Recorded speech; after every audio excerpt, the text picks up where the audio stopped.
在前段时间，中俄两国空军进行了第2次联合战略巡航，俄方出动了2架图95轰炸机，中国空军出动了4架轰 6K 轰炸机，震动了美国以及亚太盟友敏感的神经。包括日本和韩国都紧急出动了军机应对，他们反应过度很正常，但没想到千里之外的印度却不爽了。在1月4日，印度防务评论突然报道污蔑轰6，称虽然中国一直宣传轰6轰炸机是战略轰炸机，但轰6在航程和有效载弹量等方面无法和美俄现役轰炸机相比，根本算不上是远程战略轰炸机。报道还强调，这次中俄轰炸机空中联合巡航虽然展示了两国之间的军事团结，但是凸显出中国轰炸机存在明显缺陷。轰6目前是中国空军最先进轰炸机，其航程为6000千米。虽然轰6服役多年，进行了多次改进，但也只有轰 6N 具备空中加油能力。无论如何，和美国、俄罗斯的远程战略轰炸机有很大的差距。事实上，自上世纪50年代，我国就引进了轰6轰炸机，长期发展出10多种型号，但是其机体结构和整体结构都很老旧，平台潜力开发殆尽。由于下一代隐身远程轰炸机轰20迟迟没有出现，轰6仍然还是我国核威慑3位一体的重要环节。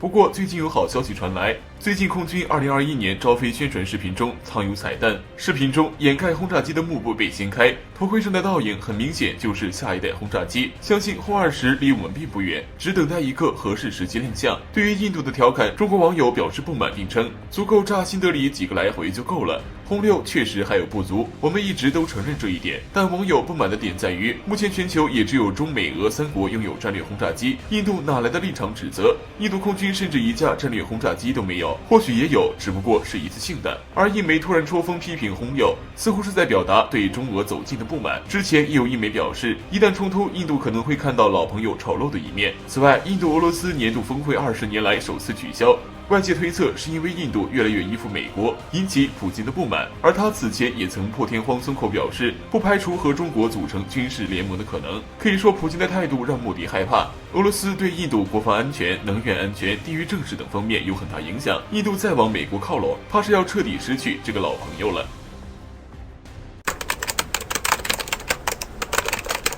在上世纪我们经历的几大战争中，当时的解放军条件艰苦，武器装备都较敌人更落后，但最后都取得了胜利。在敌人甚至国内公知的宣传下，解放军取得胜利是因为人海战术。事实真的如此吗？其实与解放军交过手的国民党或者是联合国军都曾大力宣传解放军惯用人海战术取胜。而在不久前，中国历史研究院刊文《朝鲜战场上到底是谁在使用人海战术》做出澄清。文章列举了以少胜多、以弱击强的战例，人民军队根本没有本钱使用人海战术，反而是吹嘘尊重生命的美军在战场上经常使用人海战术冲锋。事实上，美国及其盟友经常对外宣称解放军靠人海战术对接战果，而美国这些西方国家为了人权、尊重生命选择撤退。但数据可以说话，当时美国动用了其陆军兵力的1/3，战场兵力最多时达到了302483人。还有海军兵力的1/2，出动各种舰艇210艘，海军航空兵的作战飞机383架，以及空军兵力的1/5，先后出动各型飞机数万架。战场上飞机最多时达1700多架，其中还包括大量精锐部队，比如美利坚支线陆战第1师、王牌飞行队、航空兵第4联队等大批王牌。当时美国及其盟友胜券在握，但结果是美军损失兵力162708人，其中死亡人数占联合国军死亡总数的94.16%，远超过第2次世界大战联合国军战败。更搞笑的是，这招宣传方式还被印度也学到了。最近印度国防部出了个2020年终回顾，提到这次边境对峙的战术，也强调解放军用囤积人海战术对付印军。但事实证明是，印军在边境部署了近10万大军，究竟是谁在用人海战术？为何总是出现解放军采用人海战术、肉盾战术的说法呢？首先，这是对解放军战术原则的误判。伟人强调的游击战、运动战是其中优势兵力针对敌军薄弱处歼灭，被误认为是以寡敌众包围对手。其次，解放军得到群众源源不断的支援，最著名的淮海战役的胜利就是群众利用几十万小推车推出来的。而当时的对手兵力武器全都占优，他们当然不会明白具有先进武器的己方为何会兵败，更搞不清解放军为何越打越多，只能用人海战术回避自身不得民心的事实。最后就是宣传解放军用人海战术这种不顾人命的战术，意图突出解放军技术落后、没有战术，站在道德高地，以掩盖他们太无能的事实。似乎这样能给他们捞回一点惨败的面子，但这种自我催眠只会显得更加丢脸和无知。也曾有国际评论指出，就像一个拳击手肯定不会承认败给一个小孩，承认真正的彻底的失败很难。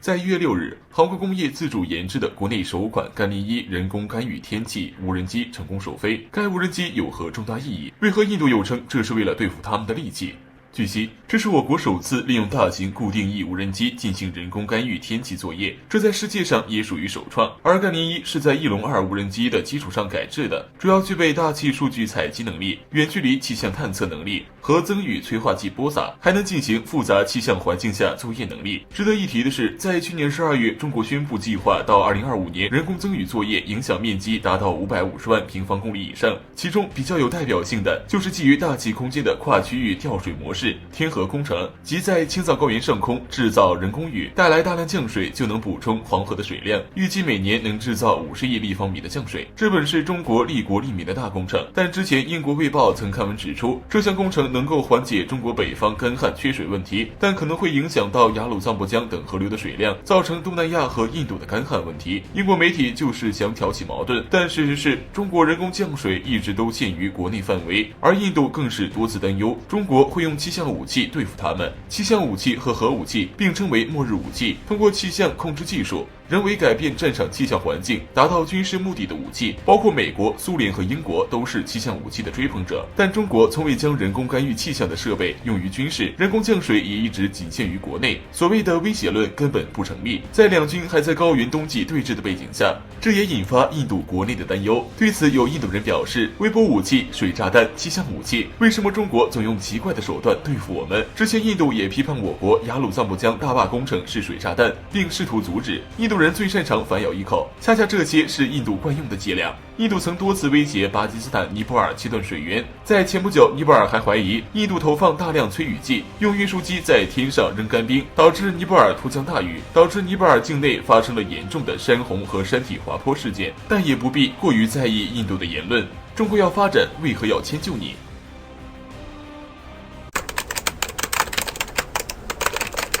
据外媒《防务时报》的消息称，近期中国已宣布歼11B的改进型版本已投入批量生产。虽然目前还不清楚具体的改进方向，但多数人认为改进型的歼11B将装备 AESA 雷达，以取代先前的脉冲多普勒雷达。而歼11B的此次批量生产公告直接告诉了外界订单增加的这一事实。这其中除了中国自身的订单外，必然还包括了来自国外的订购的订单。显而易见，改进型的歼11B或许在不久后就会出现在巴基斯坦的购物清单上。值得注意的是，即使已经来到了2021年，但当下巴基斯坦和印度之间的争端却仍然在继续。尽管巴基斯坦已开始生产新型枭龙战机，并为他们装备了最先进的 AESA 雷达、先进的电子战、超视距导弹等，但完成全部的这一切将需要到2023年为止，甚至2024年才能真正开始在巴基斯坦空军服役。令人疑惑的是，明明现在边境上还陈列着更为先进歼20、枭龙，但在印度方面得知巴铁即将入役歼11B的这一消息后，却坦然表示了对歼11B的忌惮。这是怎么一回事呢？明明歼20都没有被他们放在心上过。实际上，虽然在中国军迷的心目中歼20才是当之无愧的王者，但是在印度人眼中，这款第5代隐身战机还很不成熟，数量很少，即使在边境上有进行部署，但却不可能成为战场上的主力军，并且中国的隐身技术没有经过实战的检验，还不能保证能够碾压对手。而在喜马拉雅山巡逻时，印度飞行员遇到最多的就是歼11系列战机。分析认为，印度人之所以对歼11B有所忌惮，主要有2点原因。第一，因为这种战斗机很成熟，很多部队已经形成了强大的战斗力，巴铁此次购买后不需要再摸索，直接就能用。其次，一些事实证明，即使是歼11B也比印度人天天吹的阵风强。例如歼11B最新装备的 AESA 雷达和阵风装备 RBE 雷达相比，虽然它们都是能够同时跟踪280公里类似数量的目标，但 AESA 雷达探测范围更大，探测距离超过了450公里，而且阵风最大速度也才1.8马赫，而中国歼11B改造后的最大速度为2.25马赫。所以毫无疑问的是，巴基斯坦将改造后的歼11B列入购物清单这一行动必将让印度人开始担心，同时过分关注歼11B的存在，或许这也正是印度缺乏信心的表现之一。先进战机阵风数量的不足，国产产导弹的性能欠佳，也不知道印度人一直以来的迷之自信究竟是来自于哪。